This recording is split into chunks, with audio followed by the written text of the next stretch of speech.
So this is another installment of the built-in series of videos I'm making. As of today, you could see most of what I'm going to do in the shop is pretty much done.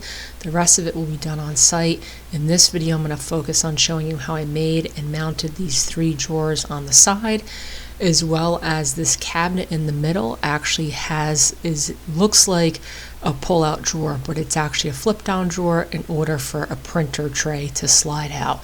So the engineering involved in that was a little tricky, so this video is not going to cover a lot of this built-in. It's basically going to be those 2 things.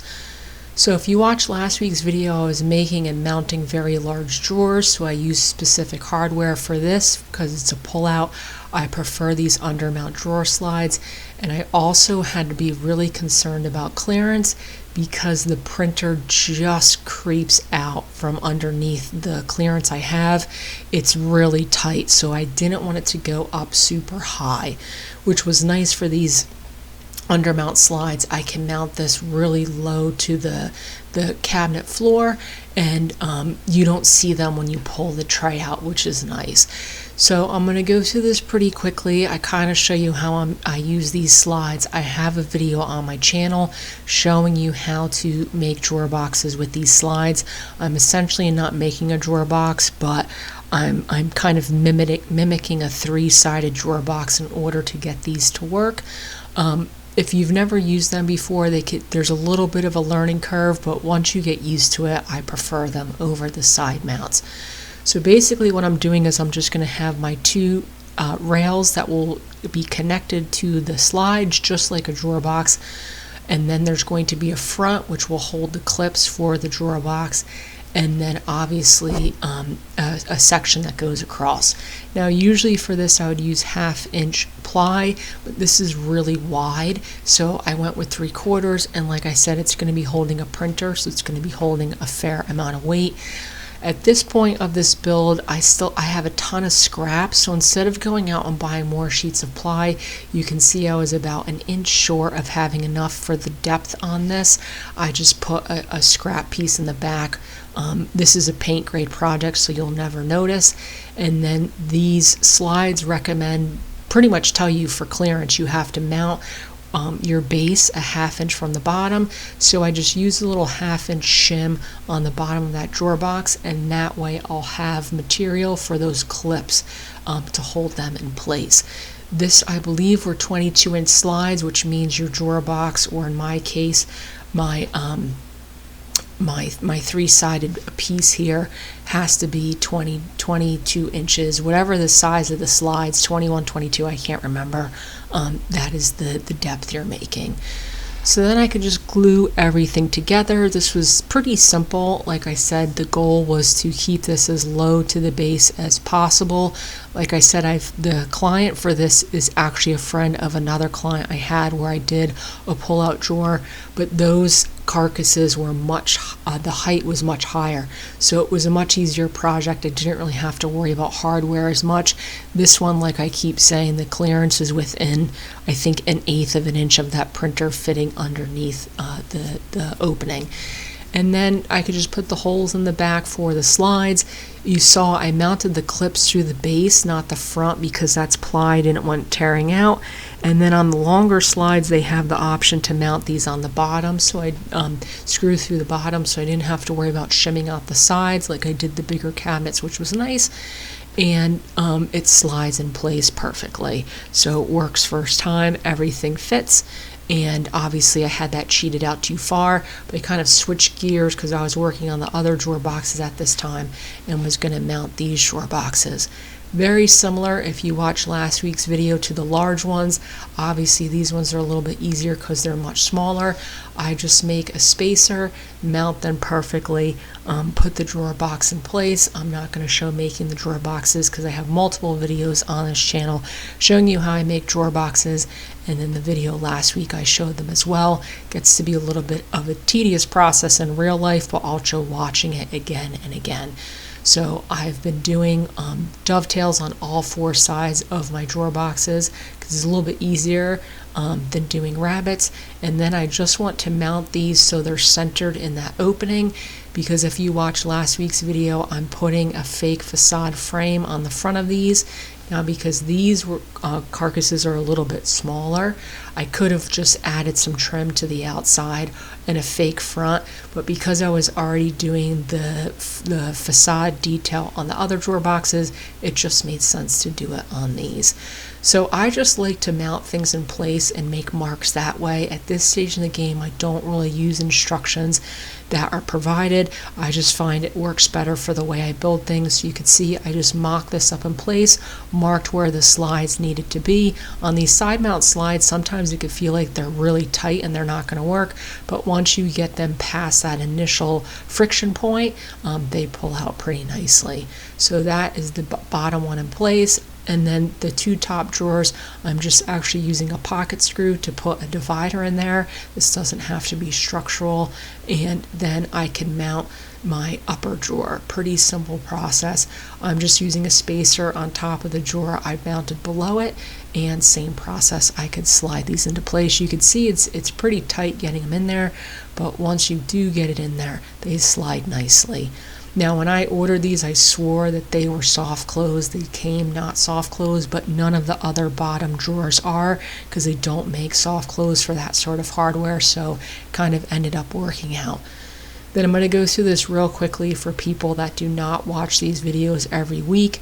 Last week I showed this process. Like I said, I'm making these really large 42-inch wide filing cabinet drawers, and in order to add a fake front to that, I didn't want to add a bunch of weight to the front, because if you've ever worked with slides, you'll know that if you put too much weight on the front, they get tippy towards the front, can mess up your reveal. So I just cut these rabbets on my trim and framed out the box that way, so it appears like they're a full 3/4 of an inch fake front, but they add a fraction of the weight. So that is those three sides. You can see they're all trimmed out, and then I'm switching gears back to the pullout at this point. In my shop, sometimes I get bored doing certain stuff and I'll flip around a lot. For continuity in the videos, sometimes it doesn't make sense, but this is actually the you could see things being done in the background is actually the real timeline of my process. So for the front on this, I originally was thinking of just doing a plywood front with trim around it to match, but I was a little nervous about the weight because, like I said, these openings are quite big, and to be perfectly honest, plywood in my experiences are not as flat as people think it is. I don't like working with stuff like MDF, so that wasn't really an option. So what I decided to do was basically make a cabinet style door, mount it horizontally. It would be lightweight, it would match everything that's already there, and I could pump out single doors pretty quickly in this shop. Oversized doors, I like to do bridle joints on the corners. It's a little bit more work, but compared to regular cabinet doors where I do just a groove with the tongue, I usually only do 1/2 inch to 3/4 of an inch a joint. So this will give me I think these stiles and rails are 2 inches was what I made, will give me that really, it's basically a through mortise and tenon on that corners. So much more stability to hold up to racking and torquing over time, especially with the way that is going to open. So as you can see, I just cut the open mortise on a tenoning jig, and that's pretty simple process in my shop. And then I could cut the tenons on my radial arm saw. I always do test cuts for all of these things. It would, even though this is one door, it really kind of sucks if you don't do a test cut, set everything up, and then it doesn't fit. But that is pretty much the process for that. Pretty simple bridle joints in all the corners. The upper doors on this cabinet are also very big, and I make bridle joints on that. So I'll get a little bit more into detail of that process in that video. So then I can just measure the groove I made for my panel. I could add that to the dimensions of my perimeter. Obviously you're accounting for that depth being on both sides of that perimeter, and then I could cut my panel and slide that in place, glue these together.